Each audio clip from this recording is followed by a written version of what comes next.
प्रणाम। हम बहुत त्रस्त होकर के योगी जी से एक मांग कर रहे हैं कि आप एक बार में ही हमको, हमारी माँ को और हमारी बहन को एक बार में ही मरवा दीजिए, लेकिन इस तरह धीरे धीरे करके हमारे हाथ पैर मत काटिए। फर्जी मुकदमेबाजी जो माँ पे सरकार के समर्थन से हो रही है, इसकी पीड़ा अब हम लोग झेल नहीं पाएंगे। एक नया क्रिमिनल कंप्लेन किसी अनजान आदमी राणा अजय सिंह ने करा है। इसमें मेरी माँ पे निराधार आरोप लगा के उनको फैज़ाबाद बुलाया जा रहा है, जहाँ हम लोग कभी गए भी नहीं हैं। हज़रतगंज थाने में भी फर्जी एफआईआर और मुकदमे चल रहे हैं। डीसीपी कहते हैं कि उन्हें जानकारी नहीं है और एसएचओ कहते हैं कि ऊपर का मामला है और हमारे पास वॉइस रिकॉर्डिंग है, क्योंकि हम बिना प्रमाण के बात नहीं करते।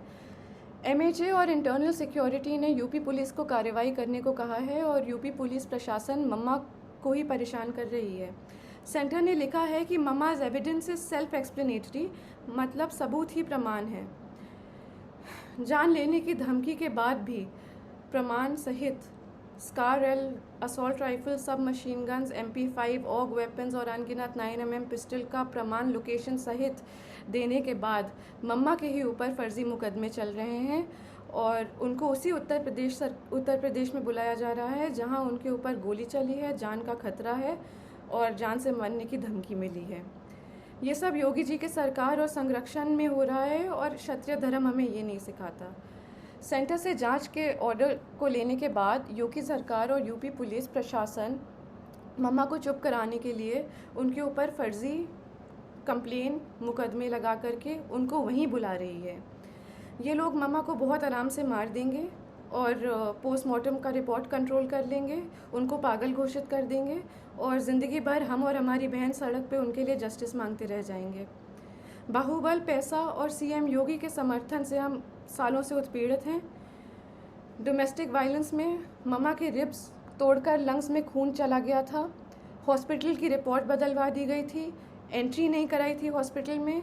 वो खून अब सूख करके एक patch of blood on her lungs हो गया है और जहाँ पे वो पैच ऑफ ब्लड है वहाँ का लंग्स एक्सपैंड और कॉन्ट्रैक्ट नहीं कर पाता, उनके रिब्स गलत जुड़ गए हैं। एम्स दिल्ली की रिपोर्ट भी है और ये permanent damage to irreplaceable organs है। दिल्ली पुलिस जब कार्रवाई करने के लिए लखनऊ गई तो दिन दहाड़े गवाहों के घर जाके यूपी पुलिस के गनर्स ने गवाहों को डराया, धमकाया और चुप कराया। ये वो गनर्स हैं जो सिक्योरिटी के लिए अलॉट होते हैं। ऐसे खतरनाक प्रमाण देने के बाद भी यूपी पुलिस का रवैया ये है और मम्मा पे अत्याचार ज़ोर शोर से है, कार्रवाई शून्य। जानलेवा धमकी के बाद, गोली चलाने के बाद हम किस उम्मीद से जाएं उत्तर प्रदेश ये मुकदमे लड़ने के लिए। यूपी में न्याय मांगने की कोशिश करिए तो आपके ऊपर 10 मुकदमे और हो जाते हैं, क्योंकि ये सब योगी जी के संज्ञान में ही नहीं बल्कि उनके समर्थन और संरक्षण में हो रहा है। हम योगी जी से खुद ही मांगेंगे कि आप किसी को भेज दीजिए यहाँ पे और हम तीनों को एक बार में ही मरवा दीजिए। हम सालों से पीड़ित हो चुके हैं और मम्मा की बिगड़ती हालत देखते हुए हमारी तबीयत भी ख़राब हो रही है। या तो कार्रवाई कराइए या तो हमारी जान ले लीजिए।